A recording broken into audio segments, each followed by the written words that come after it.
Post অফিসত account থাকিলে 41 লাখ টকা পাব।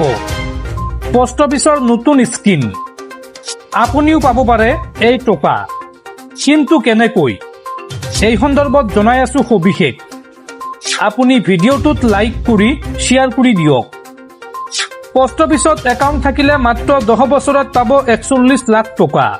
পোস্ট অফিসৰ নতুন স্কিম, যদি আপোনাৰো পোস্ট অফিসত একাউন্ট আছে তেন্তে আপুনিও পাব পাৰে এই 41 লাখ টকা, কিন্তু কেনেকৈ চাও আহক। প্ৰতিমাহে দৰমহাৰ অলপ অংশ সঞ্চয় কৰি সঠিক ঠাইত আপুনি বিনিয়োগ কৰিব পাৰে। আৰু যদি আপুনি ধনৰ সম্পূৰ্ণ নিৰাপত্তা বিচাৰে তেন্তে ডাকঘৰৰ সঞ্চয় আঁচনি আপোনাৰ বাবে এক উত্তম বিকল্প হ'ব পাৰে। মাত্ৰ 100 টকাৰে আৰম্ভ কৰক ডাকঘৰ আৰডি ৰেকাৰিং ডিপজিট। এই একাউণ্ট ডাকঘৰত খুলিব পাৰে। ইয়াত প্ৰতিমাহে ন্যূনতম 100 টকা বিনিয়োগ কৰিব পাৰি আৰু সৰ্বোচ্চ বিনিয়োগৰ কোনো সীমা নাই। আপোনাৰ যিমান ইচ্ছা সিমান কৰিব পাৰে। এইটো এটা সৰু সঞ্চয় আঁচনি।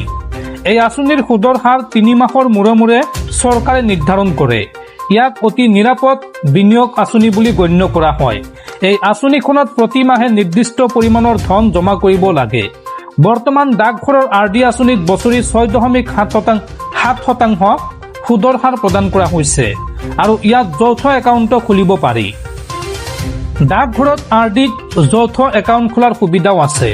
সৰ্বাধিক 3জন প্ৰাপ্তবয়স্কই যৌথ একাউণ্ট খুলিব পাৰে। বিবাহিত হলে স্বামী স্ত্ৰীয়ে একেলগে এই আঁচনিখনত বিনিয়োগ কৰিব পাৰে। যদি 2জন প্ৰতিমাহে দৰমহাৰ পৰা 12,000 টকা জমা দিয়ে তেন্তে বৃহৎ পুঁজি সৃষ্টি কৰা সম্ভৱ। এই আঁচনিৰ মেচিউৰিটি পিৰিয়ড কিমান চাও আহক। ডাকঘৰৰ আৰডি একাউণ্ট 5 বছৰত মেচিউৰ হয়। অৱশ্য আবেদন কৰি এই সময়সীমা আৰু 5 বছৰ বৃদ্ধি কৰিব পাৰি, অৰ্থাৎ মুঠ 10 বছৰলৈকে বিনিয়োগ কৰিব লাগিব। ডাকঘৰৰ আৰডি আঁচনিত ঋণৰ সুবিধা উপলব্ধ আছে। একাউণ্ট খোলাৰ 1 বছৰৰ পিছত বা মাহিলী 12টা কিস্তি জমা কৰাৰ পিছত একাউণ্টধাৰীয়ে জমা ধনৰ 50% পৰ্যন্ত ঋণ ল'ব পাৰে। এতিয়া চাও আহক আপুনি কেনেকৈ 41 লাখ টকা ইয়াৰ পৰা পাব পাৰে বা জমা কৰিব পাৰে। স্বামী স্ত্ৰীয়ে ডাকঘৰৰ আৰডিত যৌথ একাউণ্ট খুলিব পাৰে। তাৰ পিছত প্ৰতিমাহে 2জনে দৰমহাৰ পৰা 12,000 টকাকৈ মুঠ 24,000 টকা আৰডি একাউণ্টত জমা কৰিব পাৰে।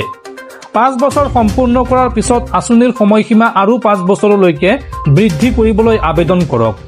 একেৰাহে 10 বছৰ এনেদৰে বিনিয়োগ কৰিলে মুঠ পুঁজি হ'ব প্ৰায় 41,509,000 টকা।